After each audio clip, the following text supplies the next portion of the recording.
On Open Exchange, Pam Golding Properties will be marketing a broad selection of properties in Spain.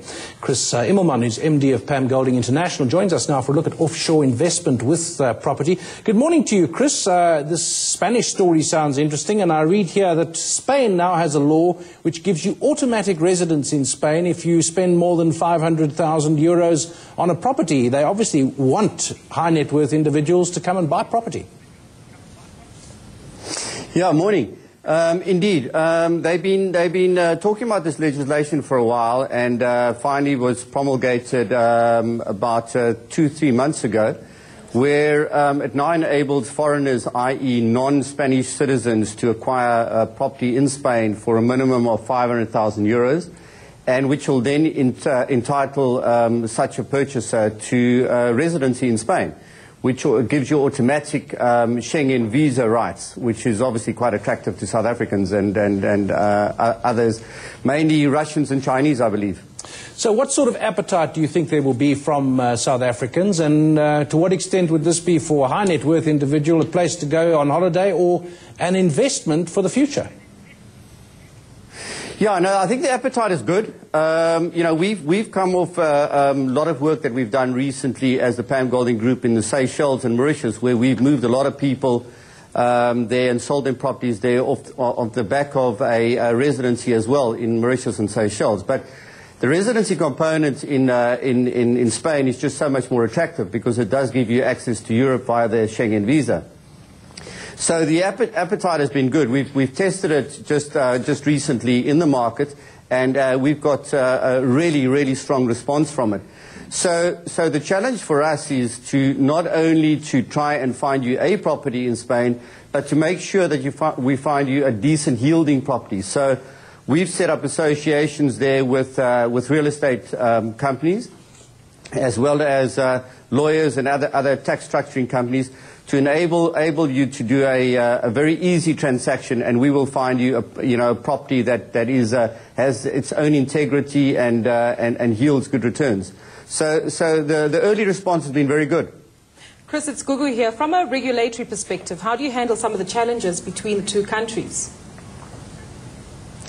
There's not much in terms of the regulatory challenges, because as long as you meet the threshold of the South African Reserve Bank, you can take out X amount of money, which is now 4 million rand per person.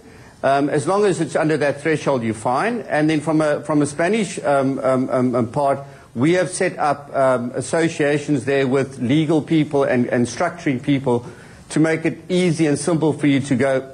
We will set it up from here. We will set up the appointments from here. You will go from here and you will meet those people, and they will make the applications on your behalf, which actually is quite simple. So I've just come back from there now. I was there about 3 weeks ago, where I set up the final associations, particularly in Spain. We're busy doing it in Portugal as well now, incidentally. And it's quite seamless. Well, you mentioned Portugal. Where else are South African property agencies operating? Because you'd think in Europe at the moment, perhaps Europe at any time, there have always been opportunities, but South African mindset and the African mindset perhaps has been isolationist and perhaps not really even considered the opportunities that are available. You're talking about other places in Africa? No, other places in Europe. Yeah. So Europe, I mean, our stronghold has always been London. I mean, it's been very strong over the last 10, 15 years. The Pam Golding Group has done an enormous amount of sales, London sales to South Africans. In fact, our London counterparts called Savills, which you probably know them, one of the world's big real estate companies.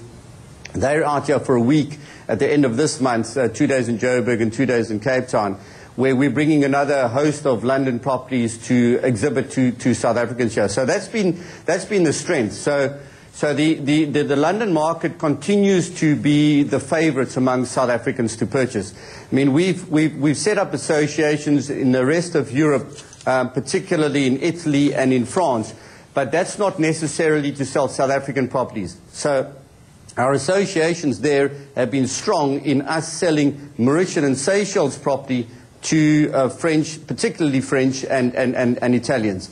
So from a South African point of view, where the South Africans are buying, we see London still remaining very strong. But Spain, and particularly Portugal, which is even more interesting than Spain, going to make some inroads. And Portugal being sort of a little bit of a leader now, because you can get a passport, whereas in the other countries you only get a residency, which does make it a little bit more attractive from a South African point of view.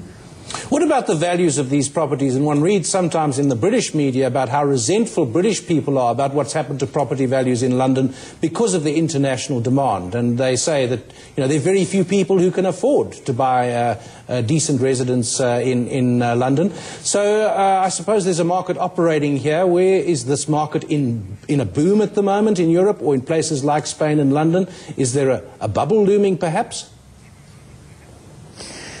Yeah, I mean, I know they're talking about a bubble in London. They've been doing so for some time now. You know, we don't see it. You know, for us it's a simple one of there's only so much land available in London. We operate in the Greater London area. We don't like operating outside of that.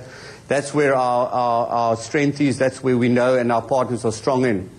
From a South African point of view, we've always looked at southwest London. We call it affectionately the Biltong Belt, sort of Wandsworth, Putney area.